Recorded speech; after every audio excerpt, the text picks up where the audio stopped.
تعالوا بينا النهاردة هنعمل أحلى بسكوت للفطار الصبح، صحي كمان لينا ولولادنا. النهاردة معايا 3 كوبايات دقيق من سنبلة الفرات زي ما احنا متفقين، أنا بستخدم النوعية دي، وحطينا عليها كيس محسن اللي هو كيك شيف، تمام. وحطينا معلقتين كبار مليانين ينسون ورشة ملح، وبنقلبهم حلو قوي مع بعض زي ما انتوا شايفين كده، عشان عايزين المكونات كلها تندمج مع بعض، عشان ما يكونش فيه دقيق لسه ما تغلفش باليانسون. وبنخليهم كده على جنب، وبنجيب الخلاط بتاعنا. اسرع بسكوت في 10 دقايق هتعمليه بسكوت اليانسون. كوبايه من الزيت، بس الزيت يكون نوعيه نظيفه علشان ريحته تبقى حلوه في البسكوت. ومعايا كوبايه سكر عادي مش مطحونه. كل ده في الخلاط بحطهم على بعض، وبحط عليهم كمان 3 بيضات بدرجه حراره المطبخ، ومعاهم باك فانيليا. بنضرب المكونات دي كلها حلوه قوي مع بعض لغايه ما نحس كده ان هي اندمجت مع بعض وادت اللون الفاتح. لغايه كده تمام، مفيش اي صعوبه. بسط لكم الحاجه ونبسط المقادير عندنا، متهيالي كلها في البيت ومفيهاش لا تعب ولا اي حاجه. في 10 دقايق هتكوني مخلصه البسكوت ده. بنضربهم زي ما انتوا شايفين حلو قوي بالخلاط.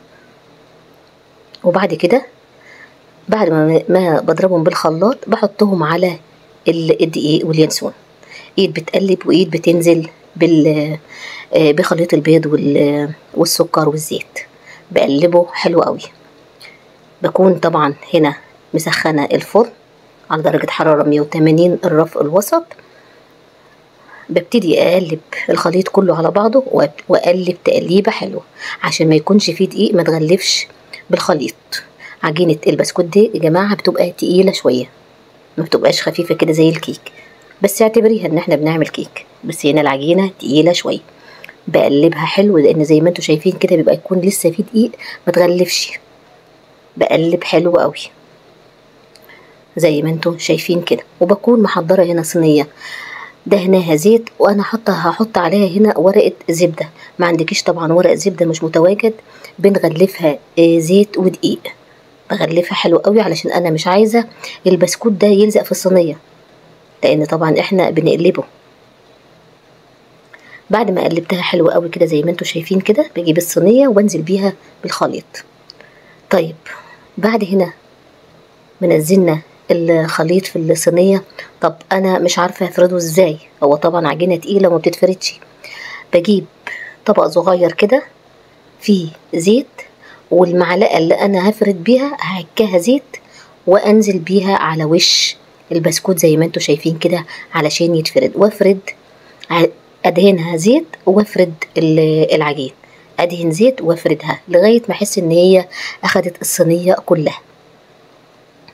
بعد ما بخلصها بدخلها الفرن، بتاخد حوالي 40 دقيقه بالظبط. انا هنا عشان طبعا شغاله بفرن كهرباء، فما اعرفش طبعا بالنسبه لفرن البوتاجاز هتاخد قد ايه. المهم تكون يا جماعه استوت. لما بطلعها من الفرن عشان اتاكد من تسويته بعود خله واتاكد ان هو استوى. هنا بعد ما طلع وكمان برد ساعتين 3 عشان يا جماعه لما نيجي نقطعه ما يتبهدلش مننا. ابتدي اقطعه. انا دلوقتي عايزه اشيل الورقه دي، فهقلبه على الناحيه التانية واشيل الورقه.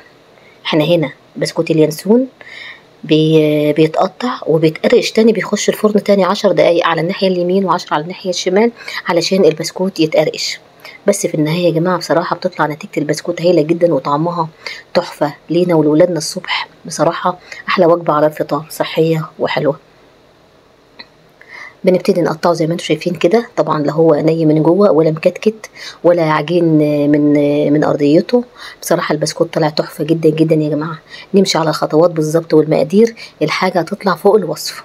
مفيش اي حاجه صعبه، مفيش. متهيالي المقادير متواجده عندنا في كل بيت، مفيش حاجه متهيالي يعني صعبه ان احنا نعملها. بسكوت في اقل من 10 دقايق تكوني مخلصه. بعد ما بقطع هنا زي ما انتم شايفين قسمناها نصين، قسمنا البسكوت بتاعنا نصين، واخدناه في الصينيه وفي الصاج حسب المقدار بتاعنا ما يخلص. لو انت حابه تضاعفي المقدار زودي المقدار، عشان انا جاتني اسئله كتير على الموضوع ده. طب انا عايزه اضاعف المقدار كيف؟ اضاعف المقدار، هنضاعف المقدار. انا حطيت هنا 3 كوبايات، انت هتحطي 6. بنضاعف يا جماعه المقدار، يبقى 6 مثلا كوبايات دقيق، 6 بيضات، الكلام ده كله.